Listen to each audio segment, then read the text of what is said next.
Hello guys! In this video I'm going to show you how to select coordinate type on the Gaia GPS application. But first of all, I just want to mention, please don't forget to subscribe to our channel, because at 100,000 subscribers we are going to show you our YouTube revenue statistics and growth strategy, how to make money online. So let's jump into it. First of all, open the application on your device.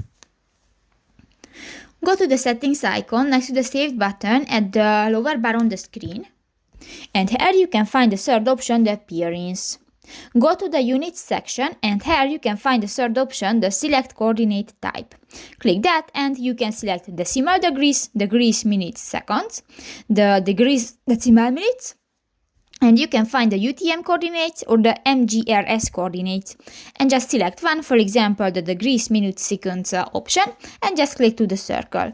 And done. So that's pretty much it for this video, guys. See you in the next one. Bye bye.